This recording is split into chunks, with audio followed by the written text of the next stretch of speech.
అలా కొన్నాళ్ళు వెంటబడ్డాక తన రేంజ్ రోవర్ కి నా రేంజర్ సైకిల్ కి సూట్ అవ్వక మిడిల్ డ్రాప్ అయ్యాను. బాధలో మందు కొడదామంటే ఫ్రెండ్స్ లేక, ఫ్లైట్ టికెట్ డబ్బులు లేక షిప్ లో ఇండియాకి, షేర్ ఆటోలో ఇంటికి వచ్చాను. ఇప్పుడు చెప్పండి, అలాంటి నా వన్ సైడ్ లవ్ స్టోరీని షేర్ చేసుకుంటే కామెంట్సే గానీ లైక్స్ రావు కదండి.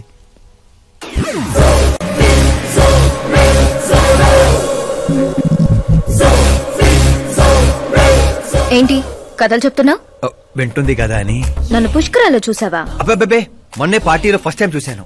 యూరోప్ వచ్చి కలిసావా? యూరోప్ ని మ్యాప్ లో చూడటం తప్ప దాని గురించి పెద్ద ఐడియా లేదండి. మరి తనకేంటి అలా చెప్తున్నావు? ఈ మ్యాచ్ క్యాన్సిల్ చేద్దామని. ఏ ఆ అమ్మాయి మంచిది కదా? నేను మంచోడు కాదండి, ఆ అమ్మాయి బంగారం. నాలాంటి ఏదో వల్ల అమ్మాయి లైఫ్ స్పైల్ అవ్వకూడదని. మరి నా పేరు ఎందుకు వాడా? వేరే ఏ అమ్మాయి పేరు చెప్పినా అడ్డంగా దొరికేస్తానని. అదే సీఎం కూతురు పేరు చెప్తే క్వశ్చన్ చేసే ధైర్యం ఎవరికి ఉండదని. నేను హర్ట్ అయి హార్ట్ కి తీసుకుంటే? Beauty with brains very rare combination. పైగా మీరు నాలాంటి పెద్దగా పట్టించుకోరు కదా.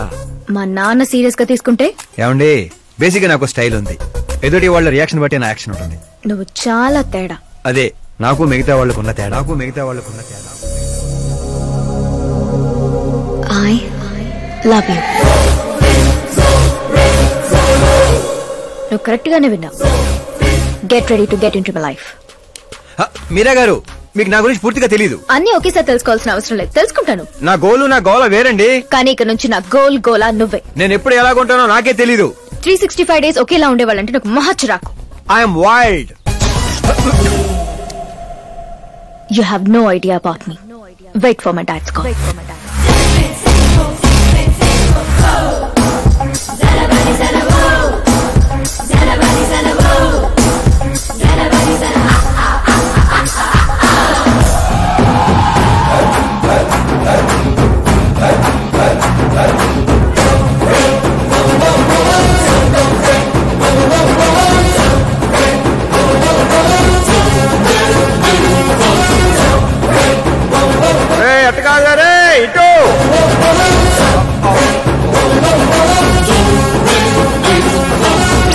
అమ్మా ఏమిటా నువ్వు చెప్పేది?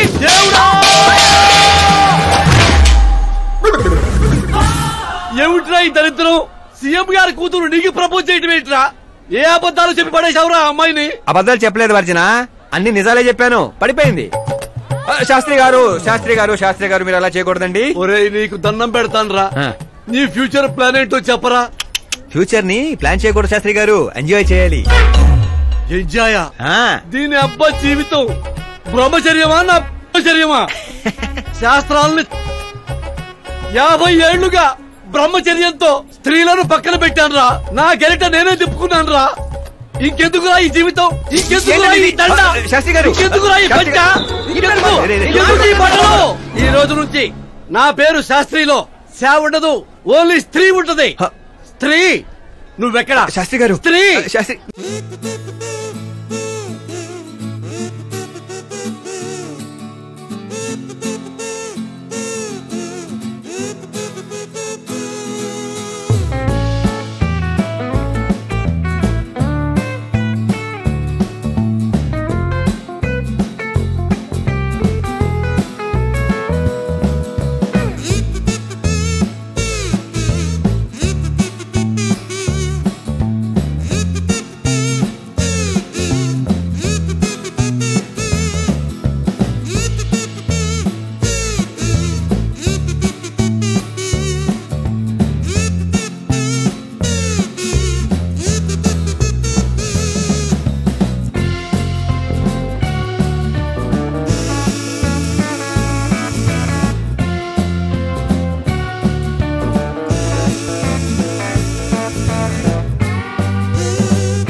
ఎవరాది? కళ్ళు తొబ్బే.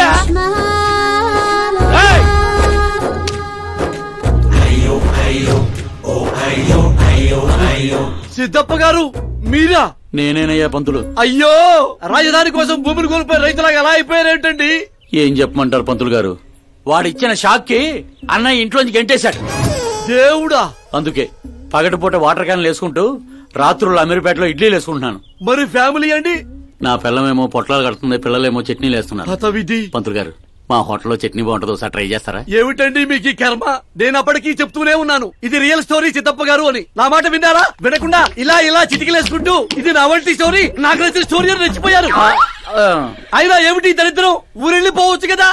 ఊరుసుకుతున్న గేదెలా తయారయ్యావు, ఇంకా నీకు బుద్ధి రాలా? ఒకసారి హీరో అవుతావు, ఊరు వదిలొచ్చాక ఏ ముఖం పెట్టుకుని వెళ్ళమంటావు, ఎలా వెళ్ళమంటావు? పంతులు గారు, టాలీవుడ్ మనకి చాలా ఇచ్చింది, మనం కూడా ఎంతో కొంత తిరిగి ఇవ్వాలి కదా, లేకపోతే లావ్ అయిపోతాం. అంటే ఇండస్ట్రీని దత్తత తీసుకున్నట్టేనా? దత్తత తీసుకోవడం అంటే 2 కామెడీ సీన్లు 2 రేప్ సీన్లు చేసి వెళ్ళిపోతాను అనుకున్నావేమో. వాణ్ణి, నిన్ను, అన్నయ్యని, మొత్తం అందరినీ దత్తత తీసుకున్నాను. ఎవరిని వదిలిపెట్టను. మీ అందరికీ నేను హీరోగా చేసి బాహుబలి 3 చూపించే వెళ్తాను. ఉంటానయ్యా పంతులు. క్యాన్లు వేసుకుని ఇంటికి ఇడ్లీ పిండి తీసుకెళ్ళాలి. ఓరి శ్రీమంతుడా!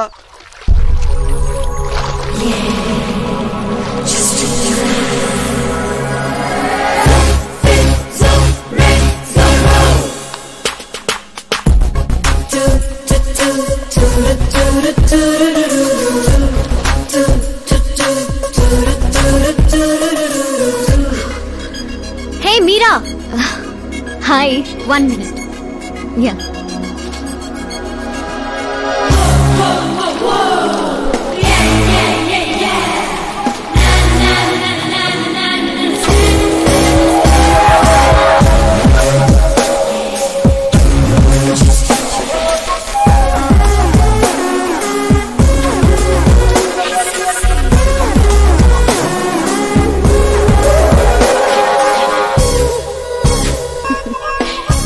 ఏంటి పూల దగ్గర కలుద్దామని పూలతో వచ్చావు?